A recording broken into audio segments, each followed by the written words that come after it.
Yes. Third point is identification of error.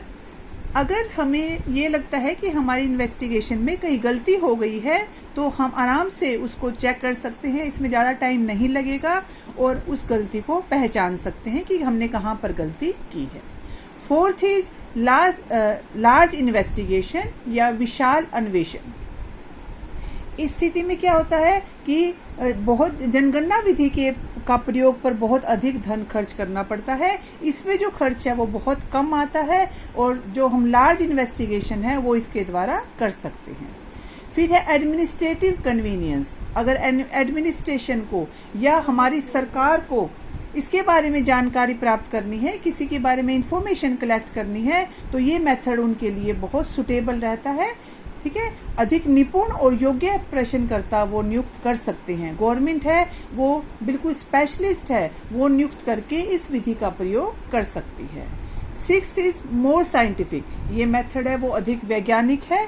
ठीक है, scientific method है तो मतलब इसको स्पेशलिस्ट ही यूज कर सकता है। अगर किसी अच्छे योग्य और निपुण व्यक्ति द्वारा इसकी जांच की जाती है, इसकी इन्वेस्टिगेशन की जाती है, तो ये विधि बहुत उपयुक्त होती है, बहुत कम समय और धन खर्च होता है इसमें।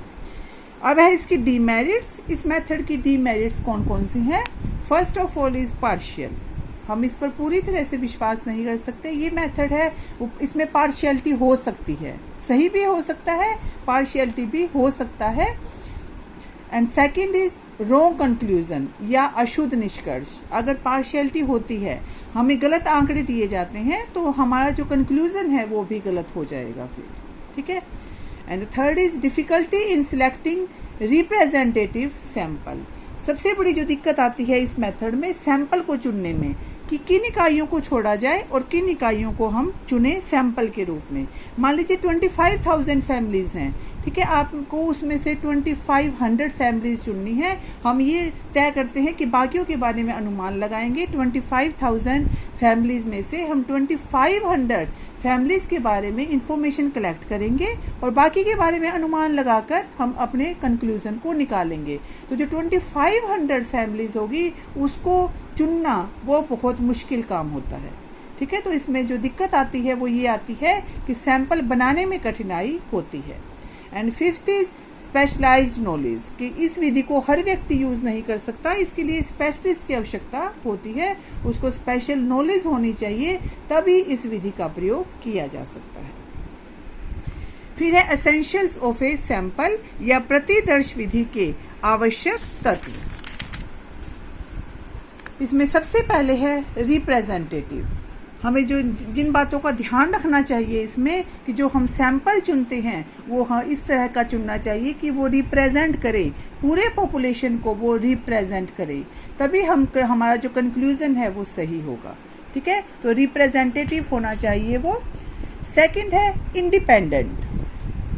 सभी इकाइयां वो एक दूसरे से स्वतंत्र होनी चाहिए। ऐसा नहीं है कि हमने एक इकाई को चुन लिया तो दूसरी भी आवश्यक होगी, इसको भी चुनना ही है, हमें इसको भी चूज करना ही है, इसके बारे में भी इंफॉर्मेशन कलेक्ट करनी ही है, ऐसा नहीं होना चाहिए।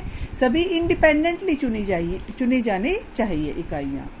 And the third is homogeneity या सजातीयता। जो सभी इकाइयां हैं वो एक जैसी होनी चाहिए। जैसे इनकम के बारे में है तो सभी इकाइयों का इनकम के बारे में ही जो इन्वेस्टिगेशन है वो होनी चाहिए। एक्सपेंडिचर के बारे में है तो सभी की एक्सपेंडिचर के बारे में ही इन्वेस्टिगेशन होनी चाहिए, होमोजेनिटी होनी चाहिए। And fourth is adequacy. हम जो सैंपल चुनते हैं वो बहुत छोटा या बड़ा नहीं होना चाहिए। मान लीजिए 1 लाख व्यक्ति हैं, 1 लाख व्यक्तियों के बारे में पॉपुलेशन है वो 1 लाख है, उसके बारे में हमें इन्वेस्टिगेशन करनी है, तो उसमें से मान लीजिए आपने 100 चुन लिया। ठीक है, 100 के बारे में आप इन्वेस्टिगेशन करते हैं, बाकियों के बारे में अनुमान लगा लेते हैं, तो ये तय है कि जो आपका कंक्लूजन है वो गलत ही आएगा। क्यों? क्योंकि आपने जो सैंपल चुना है वो बहुत छोटा चुना है। तो सैंपल है उसका साइज है वो एडुकेट होना चाहिए, वो सही होना चाहिए, पर्याप्त होना चाहिए, वो बहुत ज़्यादा बड़ा भी नहीं होना चाहिए और बहुत ज़्यादा छोटा भी नहीं होना चाहिए। तो ये है आपकी सैम्पलिंग मेथड। ठीक है।